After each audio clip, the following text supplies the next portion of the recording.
Question पूछा गया है कि जड़ जो होता वो जल को संग्रहित करता, वह पत्तियों तक किस क्रिया द्वारा पहुंचता? तो आप कहते हैं केशिका।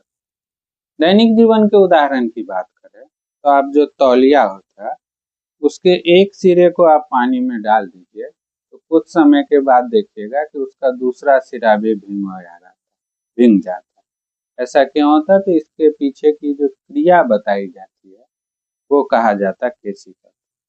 जैसे ही आपसे बहुत बार क्वेश्चन पूछा गया है कि दिया में या लालटेन में तेल ऊपर चढ़ता है, इस क्रिया के द्वारा, तो केशिकत्व की क्रिया के द्वारा। तो इस तरह के एग्जाम्पल पूछे जाते हैं, तो इसके बारे में हम लोग जानेंगे। इसमें सबसे पहला चीज जानना है कि एक ट्यूब होता है जिसको कैपिलरी ट्यूब कहते हैं, यानी इसको केशिका नली कहते हैं। केशिका नली उसको कहते हैं जो एक बहुत ही पतली नली होती है, जितनी बारीक नली होनी चाहिए, बहुत ही पतली नली को केशिका नली कहते हैं। और इस नली में किसी लिक्विड के ऊपर चढ़ने या नीचे उतरने की क्रिया को केशिकत्व कहते हैं। केशिका नली में किसी द्रव्य के ऊपर चढ़ने या नीचे उतरने की क्रिया को हम लोग केशिकत्व कहते हैं। अब आपको ध्यान रखना है, इससे रिलेटेड एक लॉ है जिसको जूरिन लॉ कहते हैं। जूरिन नियम कहता है कि नली जितनी ही पतली होगी कोई लिक्विड इसमें आसानी से ऊपर चढ़ पाएगा, जितना पतला उतना अच्छा कैपिलरी ट्यूब का लाएगा वो। ये जो लॉ है उसको जूरिन का लॉ कहते हैं। अब इसमें देखिएगा कि जल ऊपर चढ़ता है, ठीक है, इसके पीछे भी cohesive force and adhesive force कार्य करता है। जल के अणु के बीच कौन सा बल? ससंजक बल। जल और इस नली के बीच कौन सा बल? असंजक बल। तो यहाँ जल और इस नली के बीच लगने वाले असंजक बल का मान अधिक होता है। यहाँ पे क्या होता है? एडेसिव फोर्स, यानी असंजक बल जो होता है वो अधिक होता है। असंजक बल का मान अधिक होता है जल के ससंजक बल की तुलना, जल के ससंजक बल की तुलना, ठीक है। तो यही कारण है कि कैपिलरी ट्यूब में जल हो गया, तेल हो गया, ये सब ऊपर चढ़ता है, जबकि पारा क्या होता है? नीचे उतरता है। अब कैपिलरी ट्यूब में पारा को रखते हैं तो वो नीचे उतरेगा। ऐसा इसलिए होता है क्योंकि पारे के अणुओं के बीच कौन सा बल लगेगा? पारे के अणुओं के बीच लगेगा ससंजक बल। ससंजक बल जिसको आप कोहेसिव फोर्स कहते हैं, यहाँ पे ससंजक बल का मान क्या हो जाएगा? अधिक हो जाएगा इसकी तुलना में पारा और उस नली के बीच लगने वाले असंजक बल की तुलना। यही कारण है कि पारा कैपिलरी ट्यूब में नीचे उतरता है। अब इससे रिलेटेड बहुत सारे एग्जाम्पल जो आपसे क्वेश्चन पूछे जाते हैं एग्जाम में। पहला एग्जाम्पल की बात करें तो जड़ द्वारा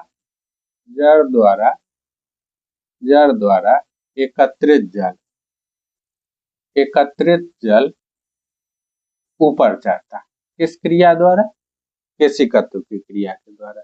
जड़ द्वारा संग्रहित जल पत्तियों तक पहुंचता जाइलम की मदद से, जो क्रिया होती वो केशिकत्व होती। दूसरा एग्जाम्पल देखें तो ये लालटेन की बात करें। लालटेन में बत्ती से तेल ऊपर चढ़ता है। ये कौन सी घटना होती है? केशिकत्व की, ठीक है। ऐसे ही आप देखें तो जो नीब वाला पेन होता है, नीब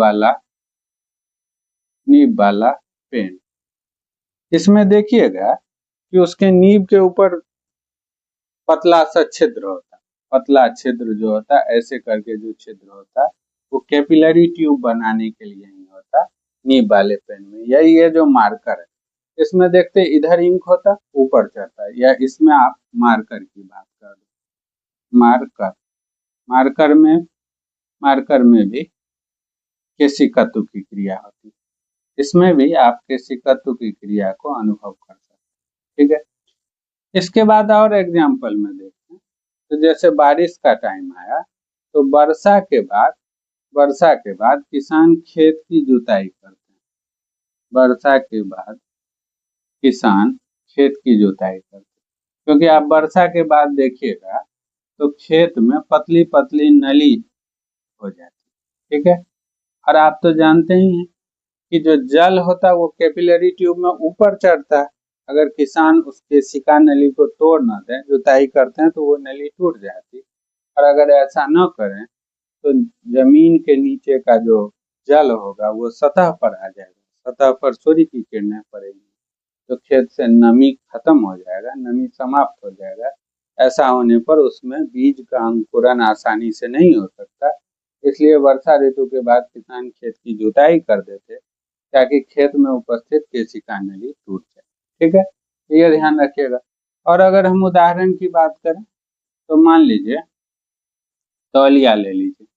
तौलिया का एक सिरा पानी में भिंगा दें, पानी में भिगो दें, ठीक है।